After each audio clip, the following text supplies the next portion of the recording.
Okay, so this week we're starting with a pet movie, which probably is one of my favorite. Why haven't we done more pet movies where they're like not dead? You know what I'm saying? I mean, I don't know. How many pet movies are there, really? There have to be a few. You've just started the interwebs and sending us an influx of more movies on a list that's never ending. You're going to complain about pet movies? You're welcome. Anyway, since I love pet movies, I figured what best way to find out more pet movies that I really need to see would be to do a quiz and see what movies you're aware of that pets are in that everybody loves. What do you think about that?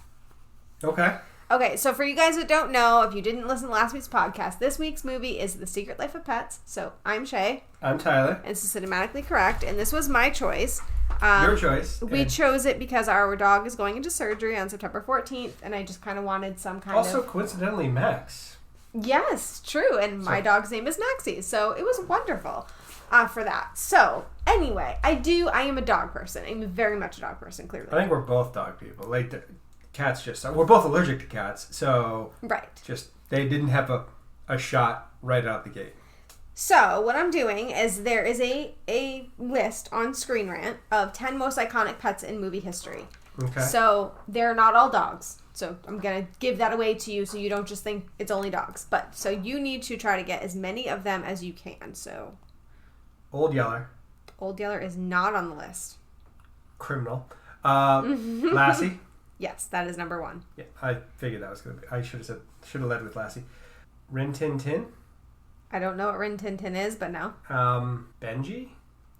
Can you give me movies? Because... But no. Do you want hints on some of this stuff so it makes it a little bit easier? Okay, so you've got number 1. Number 2 is from a kids movie, and they live on a farm.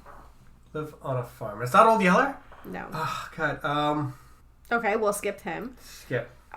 This one is another dog. And it's from like a really old... Everybody's seen this movie. I don't even know if it's been remade. But...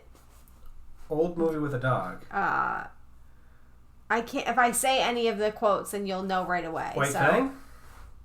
White Fang? He's a pet!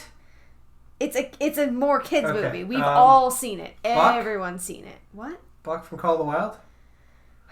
Okay. I'm dying here. Okay, we're moving past that. A water animal. Water. Flipper? No. Free Willy? Yes, thank you. We've gotten one. Woohoo! Okay, this one I don't know if you know. You know the movie, but the movie is, I think, like sci-fi horror. There's actually referenced in the movie we did. The only sci-fi horror movie that was referenced in this movie that we did this week. Okay. I know the reference. Okay. So, pet from there. Damn. I can't remember it. But what movie was it at least? It's Alien. Yes, it's Alien. Okay, it was Jones from Alien. It's a cat. Yeah. Okay. Okay, this is a kid's movie. It's relatively more recent. I think there's like 3 of them. Vikings are involved. How to Train Your Dragon? Yes. What's his name? It's what? Toothless? Yes, there you go. Okay, this one's another dog. It's a very large dog. Clifford? No. I don't want to tell you what type of dog because then you'll know. Very messy, lovable. Oh, Beethoven. Yes, there you go. Yeah. Look at that. I don't know if you know this one. Tom Hanks movie? Hooch. Yes, you do know that one. Turner and Hooch. This one is a anchor from a news show pet. Funny, really funny. Will Ferrell. Baxter. There God you damn go. it. And then the last one, I don't know this one, so you might not. It's not an animal that is something that we know it's genetically modified, so. Okay, no. It's Okja. Okay. It's a genetically modified pig. Okay. Okay, so you failed. What are the ones that I missed? So you missed. Hold on. You 2. missed number 2, which was Babe. Babe, the pig. Yes. Oh. You missed Toto from The Wizard of Oz. Toto. Mm-hmm. And then I think you got the rest. Yeah. Yeah, you did. So you missed Babe and Toto. What does that say about you as a person? I came up with other ones that are iconic. Yeah, because I started giving really specific clues. No, I came up with other ones that aren't on their stupid arbitrary list. Yeah, that's fair. I mean, Old Yeller should be on there. Old Yeller has to, like, that's criminal. Yeah, someone made a mistake there. Also, Shadow, Chance, and Sassy from The Incredible Journey. I don't know what that is. The dogs that go through, like, a cross-country trip to get back to their owners. I got nothing. It's a blank. How have you never seen that movie? There's talking dogs. No, it's going to be added. Oh, no. Help me. Okay, anyway, before we have more movies added to the list, we need to move on. So, do you have a beer? I do have a beer. This is Whiskered Wit. And it's a wit beer style with orange zest by Beard Brewing. And there's a dog on the front. There is a dog. Whiskered Wit. Yeah. I thought Whiskered Wit was going to be cat related. No. No, we don't do that here. I mean, no, cats are inferior pets. Oh, God. Let's not start that argument. It's a true argument. So how is it? That's actually really good. Yeah? I'm surprised because you didn't think you were going to like this. You didn't think I would like a... You said when you picked it out that you weren't sure you were going to like it. I was cautiously optimistic. Uh-huh. I'll give this a 3.8. Okay, that's pretty good. 3.9. So if you guys need a beer to watch Secret Life of Pets with, apparently this is a good one. It's a very nice mellow beer. Okay. Okay then. So do you have a brief synopsis for us? Brief synopsis.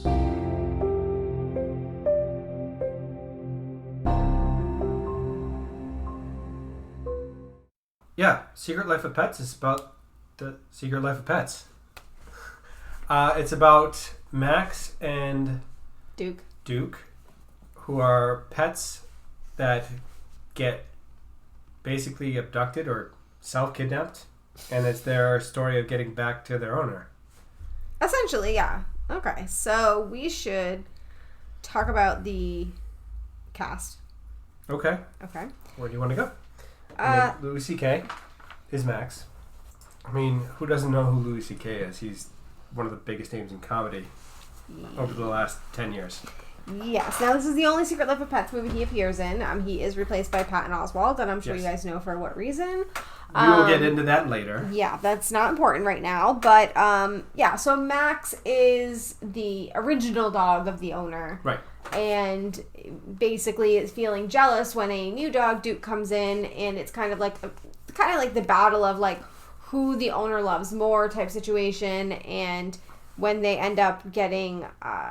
I guess kind of kidnapped-ish thing. Well, Duke kidnaps Max and they both kind of get kidnapped. Yeah, I mean, when that all unfolds, it's them kind of learning to love each other as brothers, I guess. Yeah. I guess. I mean, accepting them as part of the family, and you just have to deal with the good and the bad. Sometimes. Yeah, and I mean, Max is likable. I mean, there's no...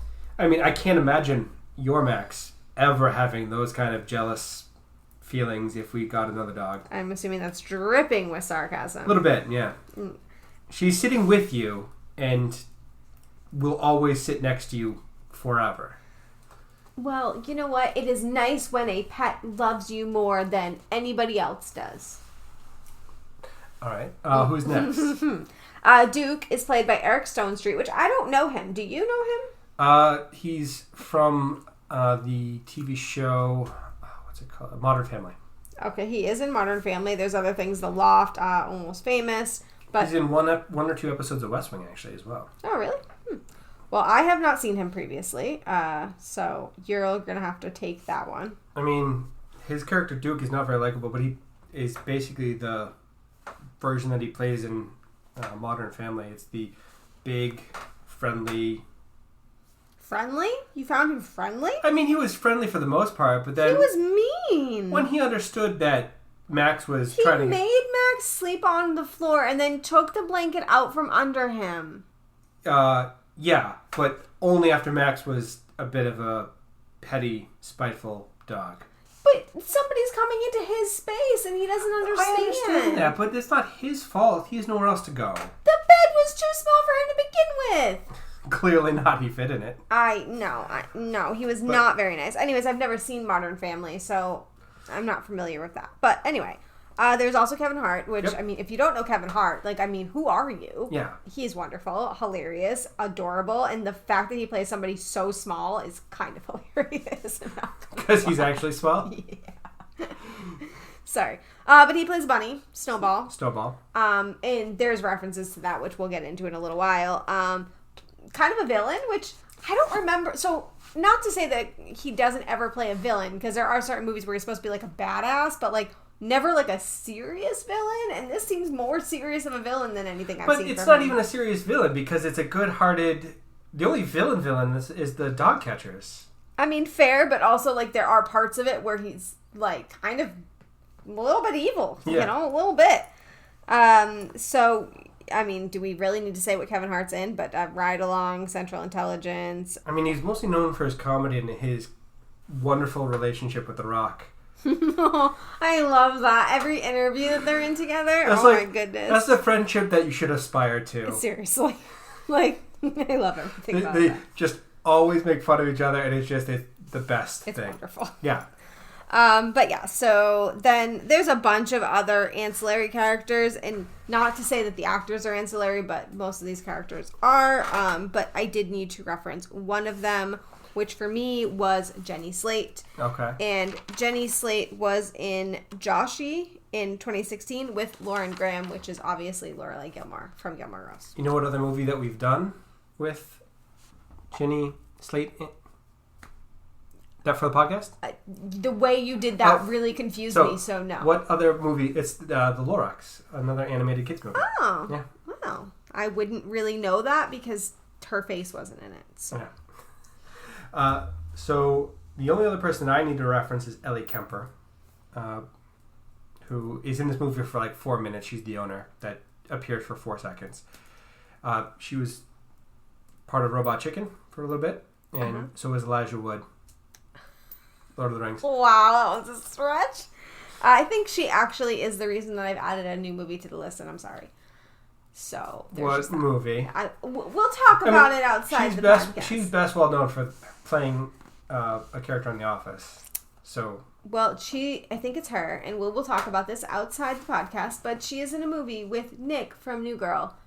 And Okay. it's just, yeah, it's I'm sorry. So if that comes up in the podcast, guys, you heard it here. This is where we found it. So, anyways, are we ready to move Moving on into to the movie? Yeah. So, this movie, as in all animated movies, have a billion references, and you seemed excited to talk about them. So there we should are start so there. many references. So Kevin Hart plays a evil bunny leading the charge against the humans Yes. in Open Animal Revolt, which is a reference to Animal Farm, because one of the two pigs, it's Snowball and Napoleon, Is named Snowball? Yeah, Is that is where we're Snowball. going? There's a poster of the Birds, which is just an iconic Alfred Hitchcock. Alfred Hitchcock. In the guy's house, I had a bird. Yep. Ricky, the goose that died, Boys in the Hood, screaming, "Why, Ricky, why?" So the alley cats, there was a Garfield-esque cat. You mean there was a fat orange cat? That's what you mean. There was also the Siamese cats from Lady and the Tramp. Mm-hmm. There's the Wilhelm scream, which is in every Scream. Like We haven't talked about that in so long. We I used to know. talk about it a lot at the beginning, but yeah, but it's the iconic scream that is in everything. in it. Yeah. Grease, Friends Forever. If we go together like The Mario turtle in the sewer. Oh yeah, you mentioned that then, and yeah, it was like the Kubras. Yeah, the Koopas. Koopas, that's what it is. The alien chest bursting. Also Total Recall, I guess, technically. But it was meant for aliens. But it was meant for aliens. I wrote down Blues Brothers sunglasses at the end when they're driving at night. They put the sunglasses on and hit it. Yeah. Let's see. Charlie and the Chocolate Factory at the Sausage Factory. Because they're kids in a candy shop because they're dogs in a sausage factory. Okay. I think that's basically it. I'm sorry. You're going to miss a reference to a movie you forced me to watch for this podcast. What movie? Oh, It's a Wonderful Life. You are very correct.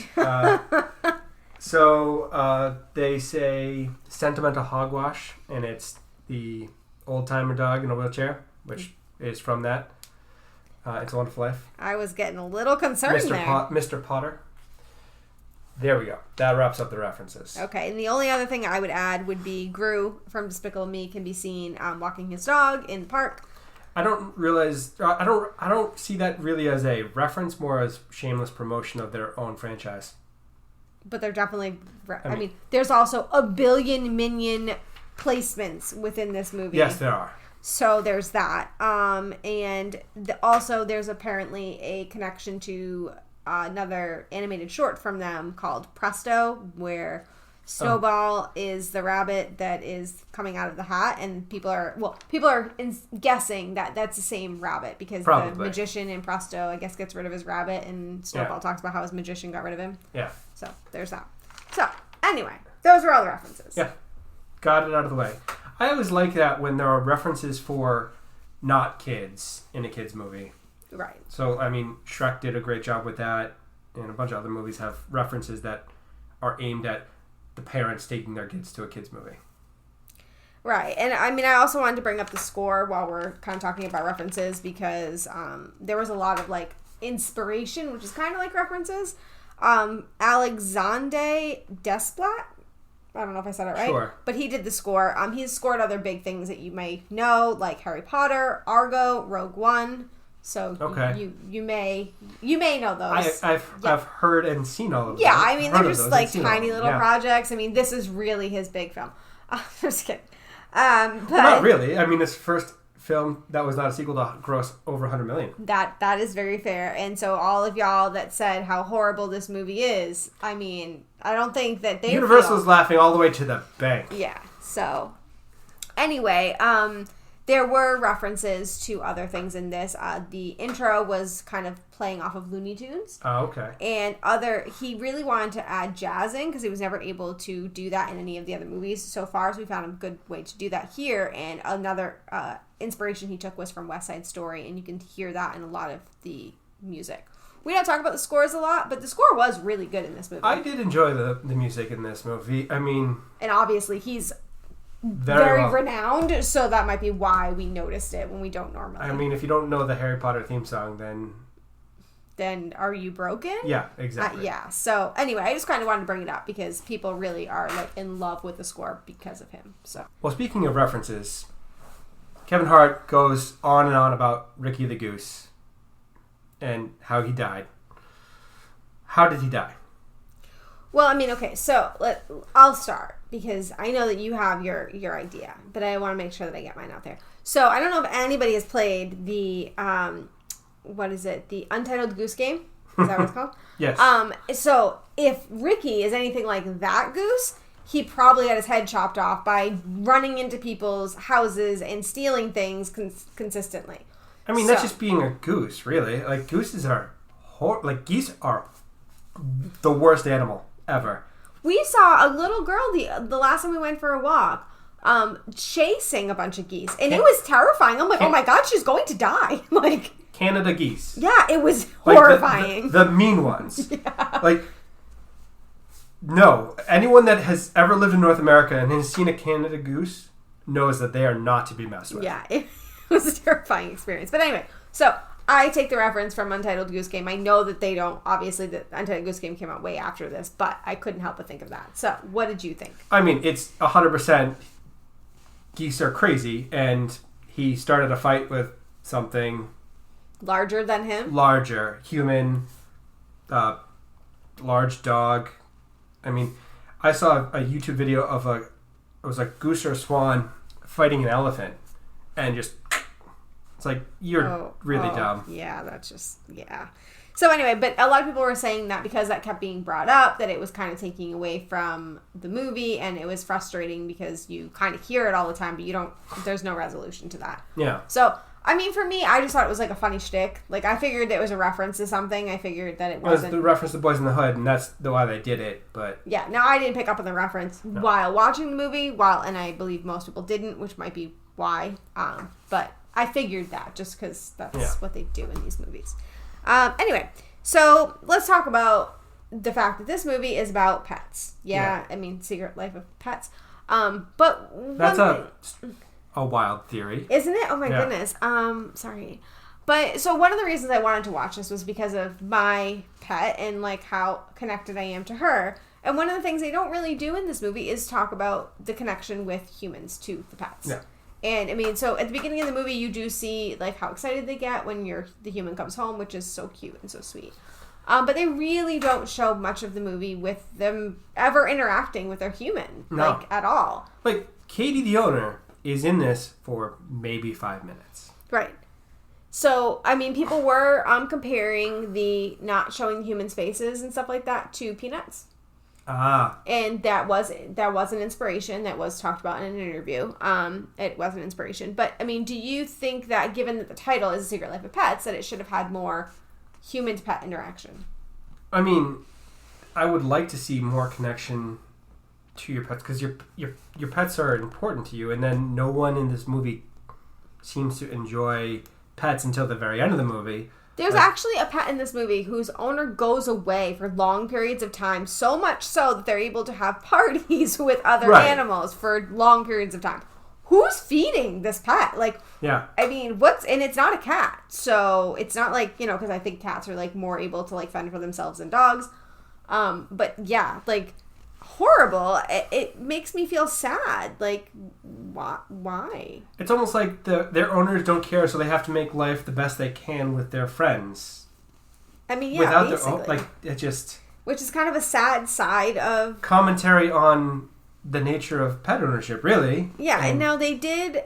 And I don't know if this was intentional or not intentional, but it was brought up online that they do make references to how the pet owners care more about their phones than they do about their pets. And they talk about that in different situations where I guess like Katie forgot her phone at one place and she ended up like going and getting the phone and like disregarding her dog. Yeah. Things like that. So, I mean... I've noticed in a lot of movies, and I think there was a zombie movie we did recently where they talk about our focus on technology and how it like keeps us distracted from the outside world. So I mean, like The Dead Don't Die. It was terrible. It was, but I'm just saying movies tend to do that and talk about that, which is funny because we're watching this on technology, right? So like, I mean, are you laughing at yourself? I don't really know. But my point being is, do you think that technology takes us away from our pets to the point of, like, we don't have connection with them? I think technology takes us away from connections to everything. Well, that's dark. Yeah, I know. How did we get so dark? I went there. Yep. I mean, I feel like I have connection with my pet. Well, yeah, but you are the exception. Like, people think that they're connected to their pet, but a lot of people go through the motions, I feel, that don't have a pet for the right reason, and it's really sad. That's heartbreaking. Yeah. Oh, okay, we got dark there. Okay, so, well, this isn't any happier. Okay, so the next thing we want to talk about is Duke. So before I get into the sad part of Duke, can we talk about how much of a, like, not likable character? He's not really likable. Even when they tried to give him a character arc, I still was like, but that doesn't make up for everything you did. I think they were trying to make him a bumbling, happy-go-lucky idiot dog, but it didn't come off very well. He came off as a bully. Yeah, a little bit. No, I wasn't his fan. Okay, and now I know. Animated films, they always have to have a sad moment, right? They have to have that. That's what they gotta do. So there is I guess it's true. It's not really a theory, but they don't really prove it, that Duke's owner died. Yeah. Somebody says it to them, but like there's no like definitive, like they always say, if you don't see a body, there's no dead person. Like there's no like resolution to that. It's just kind of like somebody told them. He also didn't look that old in the movie. Like he was older, a senior citizen, but he's 65, 70. I mean, right. So first of all, did they need to introduce that into the film without any reason for it? No, that's just brutally awful. Like to just whiplash the emotional roller coaster of he's going to be happy and then just crushing sadness. Yeah, it just felt like... It also felt like you were trying to make the viewers just sad for no reason. Yeah. These are children, for God's sakes. Have some mercy and compassion. Yeah, it was a bit much. Also, the fact that So Duke is supposed to be happy that he's been adopted by a new family, and his focus then turns to finding his old owner. Like, are you happy that you're adopted, or do you want to just go back to your old owner? Like, well, exactly. Like, it's so strange. Like, just it's miserable to include that arc. Now, I think that they were doing it to give the two dogs like a reason to bond, but it's for me, it just was kind of like, this is horribly sad for no resolution. Like, I don't know. Now, there is speculation on the internet that Katie got Duke because she was the nurse for his owner, and he gave Duke to Katie.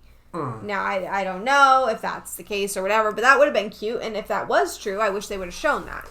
That would have been a much nicer thing, or, like, he had told them that he had run away, like, that was part of the story, so that he didn't know that his owner had died, but if he had, like, a scene between Katie and his owner saying, please take care of Duke, find him, that would be so heartwarming. Yeah, it would have been, but they just kind of like introduced it and they were like, be sad, but we're not doing nothing about it, we don't care. We're not going to even try, we're just going to say you're going to be sad now. Like, we're going to go the laziest way we can, be sad. Yeah, basically. There's also another lazy part of this movie, which is the love story between Gidget and Max. Well, I mean, she's very much into Max the entire movie, clearly. Yeah, she's so much so that she persuades a hawk? Was it a hawk? Red-tailed hawk. To help find the dog. And she's like fighting with him. Like, that hawk could have eaten her. And she was like strong-arming Could him. have tried. He was strong-arming her.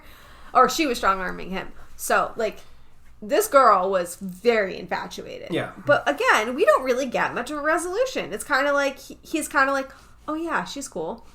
Like, at the end of the movie, after he uses her secret kung fu for his own personal gain. Yeah, and there wasn't like a, oh yeah, I'm gonna like start like dating her now or anything. It was just kind of like, oh yeah, she's like cool. Yeah. And they leave it. Like, okay, the whole movie, this girl is like after you, and then that's it. That's all we get. I love stories in movies, but don't throw them in there if there's no point to them. You know what I'm saying? Yeah. So that's how I feel about that. Anyway, okay. Do we want to talk about the fact that there is quite a bit of violence in a kids movie? Is there, though? There's no actual, like, horrifying violence. There's no blood spurting out anywhere. There's no... How do you feel about the graphic details of the blender death? I mean, it's just a funny story. Would it be a funny story if your 5-year-old was telling you what they wanted to do that to a person? I wouldn't let my 5-year-old use a blender. What? Like, that's parenting. That's part of your job as a parent. I'm sorry. Apparently, the internet is a little bit upset that there is this much violence. There's in a child literally movie. one death, and it's a creepy snake, the viper, and that's it. Other than Ricky, but he's a goose, and it doesn't matter because he's a goose, and geese can go to hell. Anyway. It didn't bother me that much, but I can understand, like, if you're watching with a kid, kind of feeling a little bit like, ooh, I don't really want to have to explain that one, kind of thing. But I mean, I guess, but it's not anything that you see. It's just it's a story, and it's not real. Right, and I mean, I think of, like, Wile E. Coyote and things like that I used to watch when I was a kid, and their anvils being dropped on bunnies' heads. Yeah, and our old Looney Tunes were incredibly violent by that standard, comparatively. Well, right. Blowing up and... shooting rockets and anvils and I used to love that. I'd cheer it on. I'd be like, go, go, exactly. Go. That's all relative. Like, yeah. I turned out fine. Have a 5-minute awkward conversation with your kid. It's gone. If you handle it right, it's gonna go away in 4 minutes. Yeah, I mean, it's talked about. Okay, we're gonna have to talk about this, and I feel uncomfortable, and I don't want to talk about it. But if I don't talk about it, I feel like we'll be attacked. And I feel like it's doing a disservice to at least not address the elephant in the room, okay? Yeah. Or the raccoon in the room. Okay. So, there is a quote from this movie that people took issue with. Now, Kevin Hart said it.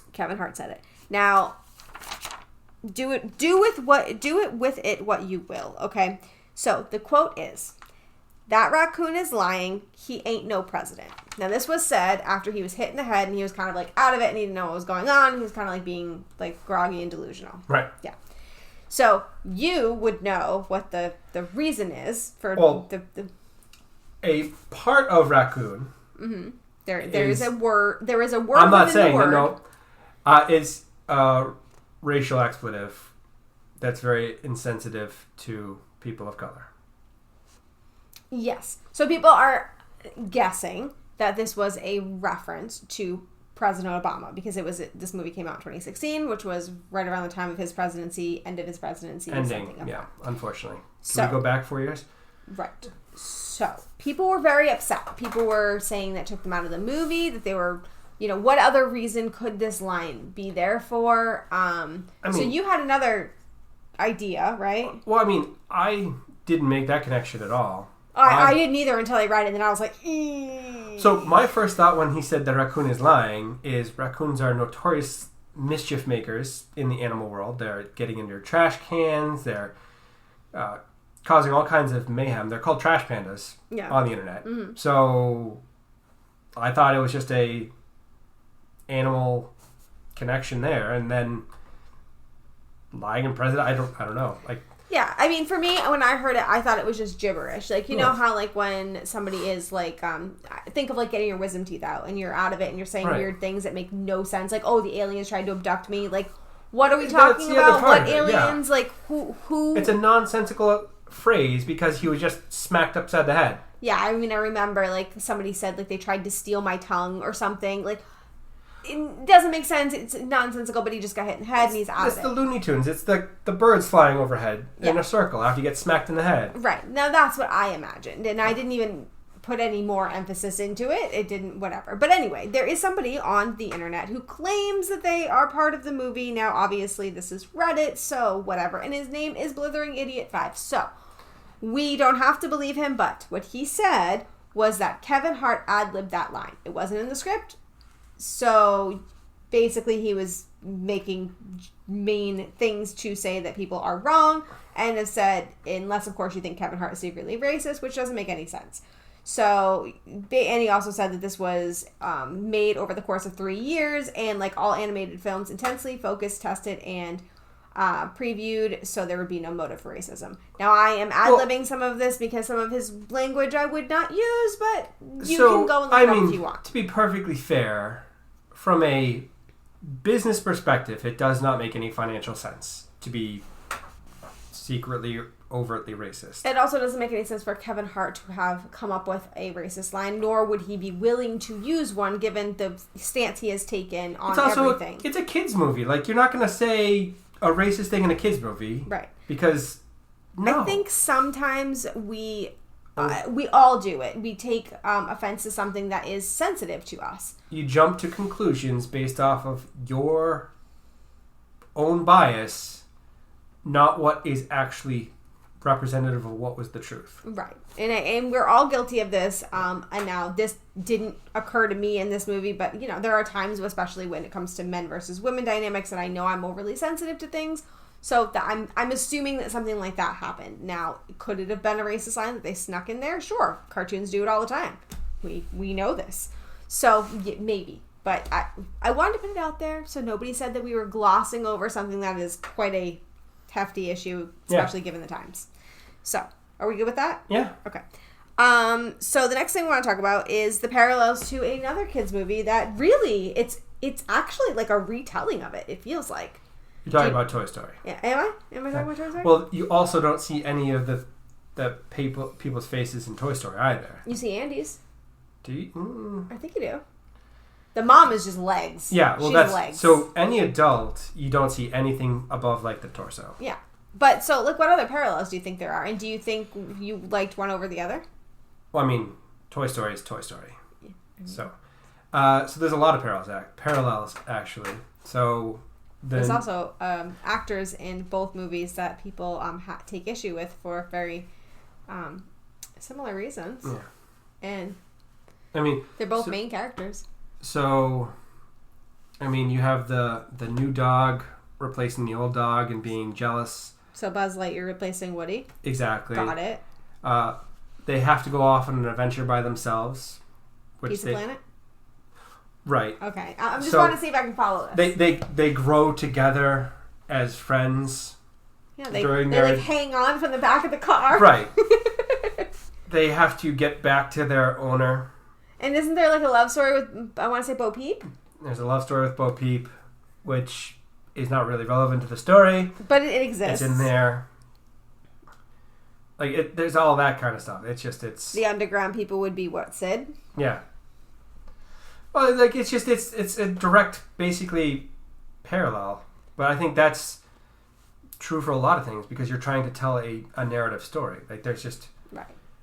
I mean, there are countless movies of people pairing off and going off on adventures. Like, right. That's just the standard. Because yeah, one person by themselves is kind of hard to have a conversation unless you're crazy. Right. So you need another person to bounce things off and have a conversation. Right. And I also think that it's a little bit difficult to make it crazy different when it's a very similar thing you're talking about. It's something that you use that is going to act differently when you're not with it. Like, I think... I don't know if use is the right word. Maybe have? Well, I was thinking of the toys. Use. But yes, I know what you mean. But yeah, I don't know how else they would tell the story. So I mean, like, if you were to do it, would you have told the story differently? I mean, I don't have any... I mean, it is very similar to Toy Story, but there are a lot of movies that you could make that same comparison. Like, there just are. Yeah. So... I mean, it's one of the few movies that is technically original. I mean, a lot of movies are retelling, so I'm at least glad that they came up with some originality. You know, I mean, God, we can't seem to get that in Hollywood these days. So, like, I'm not going to nitpick that much. You know what I'm saying? But yeah, but it is very similar to Toy Story. So if you like Toy Story, then the chances are you would probably like this. So, but people were a little upset about that. So, okay, the last thing I want to kind of get into in this is the believability factor in this movie. So, a lot of people have said that it is very difficult to kind of believe this world because the aspects you're supposed to believe aren't accurate. So, for example, the pets are supposed to kind of be pets when they're in front of their humans, but then when they're not in front of their humans, they're like, you know, normal talking and acting beings. But the rabbit attacks the animal control person, which takes them outside of what they're supposed to do in their own world. So then it becomes the question of, you need a suspension of disbelief in cartoons, obviously, but where is that line and where is it okay to blur that line? Well, so in this movie, the animals talk with each other, but when Max tries to convince his owner Katie to get rid of Duke, all she hears is barking because it's a dog. Right. So it's... I don't know if... You need a sense of disbelief to believe that animals talk to each other and go on adventures. Sure. Fine. But I don't have a real problem with how they did it. Now, doesn't bother you that the bunny beat up a fully grown man? No, I mean, I saw that in Monty Python. There is a speculation that the smushing of the snake was a Monty Python reference. Well, like, it's the teeth. Darling, I don't like Monty Python, so we're just gonna... Yes, you don't like Monty Python at all, and I can't for the life of me understand that, But here we are.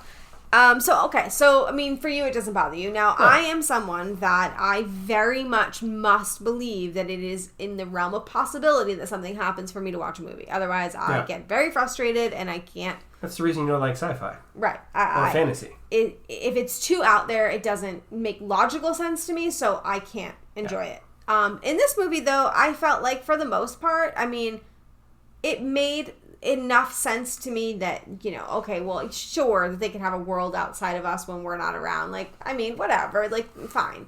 My dog goes on plenty of adventures when I'm not around, or even when I'm around and I'm looking the other way, you know, I mean, so, and can my dog understand English? Sure she can. So, fine. But the attacking a grown human does kind of give me pause, but I always kind of just let it go as, like, it's a cartoon, you know, it's a... expediting the plot a little bit to have those scenes. So right now, if it was an extended period of time, that may have bothered me. Right. But that's okay. So I mean, that's everything I had. The only other thing that really kind of is brought up is the sausage scene being the trippy drug scene, where people are kind of like, do we need a trippy drug scene in a kid movie? But I enjoyed the fact that there was a Grease song in it, so I think I let that go. You let that go. I thought it was Charlie and the Chocolate Factory, kids in a candy store. Like, they're just so happy that they're just ODing on happiness. Yeah, I mean, it could also have been a catnip reference. Right. I mean, so... It's let it go, people. Stop being so sensitive. Yeah, basically. Stop being so sensitive. So, Anyway, okay, do you have a history minute? Because this is a kids movie, so like... So I have a few. Tyler's History Minute. You do? This yes. is a miracle. So, Secret Life of Pets. Mm-hmm. I wanted to talk about how we got... How we got pets? Pets. How we got pets? Yes. Okay. So, dogs are descended from wolves. Oh, are they? Yeah, Okay. they are. We are teaching today. Somewhere around 20 to 40,000 years ago. Okay. So there's many theories that go into that. The first being that dogs are social, like people are social, which helps. Also, the dogs that would hang around the camp were generally the more friendly and less horrible. And so over time that built on itself. And then one of the last things is dogs have eyes that are very similar to human eyes in that they have white around their iris and pupil. Mm-hmm. So they have the ability to track and follow what you're looking at, which is very helpful if you're looking at an animal that you want to eat. Gotcha. So they can help you with hunting. Oh, okay. That all the things I always wanted to know about dogs. Then Egyptians very into cats. I don't know if you know that, but Are we talking about like very into cats, or are we talking about just like into cats? no, very into cats. So we're talking in ancient Egypt. They were very heavily related to the Egyptian gods. They're mummified cats in pyramids and tombs. It was actually a capital crime to kill a cat. Like, they would kill you. Isn't there like a culture that it's a capital crime to like kill a cow? That's Hinduism. Huh? See, I knew there was something. But I don't know if it's a capital crime, but it's It's a crime. cows are sacred. Yeah. We should make it a crime here to kill dogs, because really it should be. It is. No, like a capital crime. In movies, you can get in trouble just for showing it. Oh, seriously, please make that a thing. Then falconry, because there's the red-tailed hawk. Mm-hmm.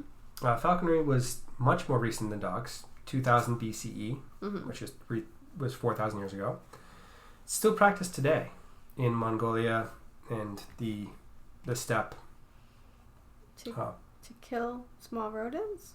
No. So in Mongolia, they use eagles, and there's instances that they use them to hunt wolves, foxes, anything that is bigger than like a rabbit, or including rabbits. Okay, then. So yeah. Lovely things to learn. And then lastly, there's the pervasive myth of alligators in the New York sewers. Which they mention in this movie. Which they have alligators in the sewer. There aren't actual breeding populations of alligators in the New York City sewers. That's However, not a thing. Having said that, they do rescue a few alligators every year that are flushed down the drain because people get them as pets and they grow and people don't want them anymore, so they flush them down the toilet. Are you allowed to have an alligator as a pet in New York City? I suppose so. Where would you keep it when it grows? Well, you don't. That's why they get them in the sewer. Like, that's... After it gets to about, 2 feet long... So shouldn't they just make it illegal to have them as a pet? I don't know, darling. What are you going to do? You have a swamp in your backyard? What do you... It was a thing back in the day. My mom had a pet crocodile or alligator growing up. I don't understand. You don't have anywhere to put it. I don't know what you want from me. So that's what I got for my history minutes. Okay. What do you want from me? I just don't understand. But anyway, okay. Audience asks. Audience asks.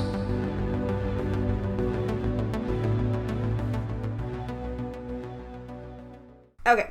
So, the first one. Yeah. We said we were going to mention this, so we're going to mention it. Stork, Beside a Geek podcast, asked, did Louis C.K.'s involvement tarnish the experience? I mean, no. But I can understand that perspective, given the things that he's allegedly done. Yes. So we should talk about it a little bit because he was removed from this movie for that reason. He was part of the Me Too movement. He was accused by, I think it was 5 different women. I think more came out later, but of sexual harassment. So basically what they said, and I'm not going to use the words because in case there's younger people listening, basically what was said was that he took out the bait and tackle. Yeah, basically. And unwanted. It did that in front of women and also on the phone while he was talking to women. He enjoyed his time a little bit too much he went fishing with the bait and tackle. Yeah. So, anyway, it's horrifying. And sadly, I will say that I personally felt desensitized to this whole thing. Well, that's a real travesty that you're so desensitized because there are such worse things that can happen. Well, and right. we're just expecting that at some point. I guess for me, so his apology was actually pretty decent. Now, you felt it wasn't. Now, but based on the other apologies that were seen, he did take accountability. He did say how horrifying it was. He did admit to using his power. He did all of those things. So for me, I felt like, okay, at least he put the accountability out there. Now, do I like him? I've never liked him. I think he's a gross person. I don't like his humor. I've never liked him. I'm not into that type of humor, so that's kind of, and I always kind of thought of him as a misogynist based on his comedy sketches anyway. So I don't think it surprised me when things came out. But then on top of it, this sounds bad, but I was kind of like, well, other people have done, like, the whole thing. Like, they went the whole way. They you know what I'm saying? So, at least he didn't do that. And that's awful that I was doing that. But I think it's, you, as a woman, with men in power, we almost expect it. And if at least they keep it to, you're over there and I'm over here, I mean, I guess that's a good step. Then rather than... I mean, the ideal step is not do it. Exactly. And I am sad that I felt that way. Could you please not, control yourself? Right. It shouldn't be that hard. It absolutely shouldn't be. And it's sad that... It shouldn't be that hard, even if it is that hard.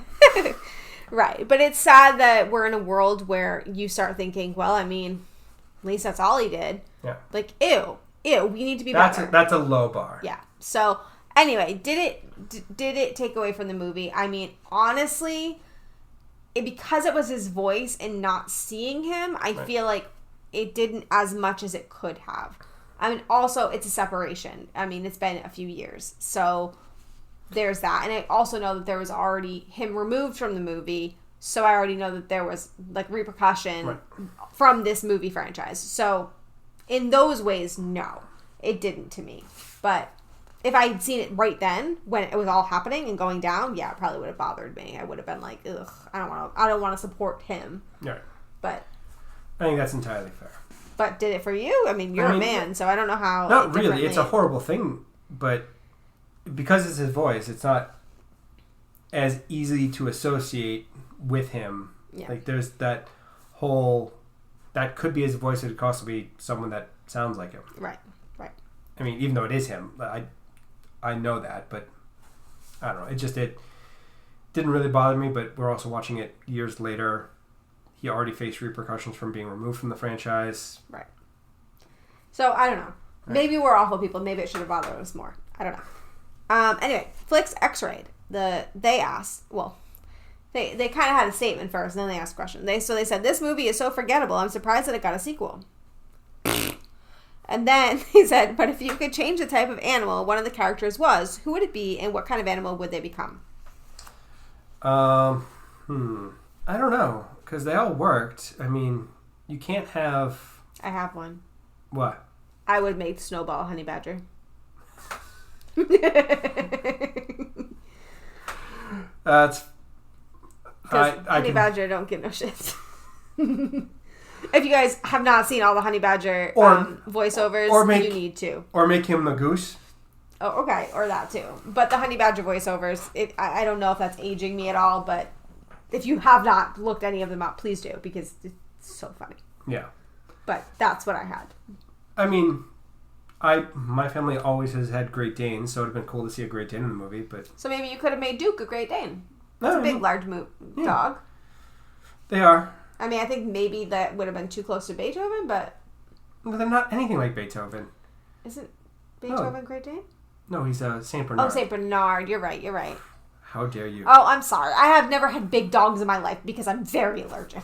So, anyway. So, that's the audience asks. So, I think we have reviews. Did you grab those? I did. Okay. Reviews.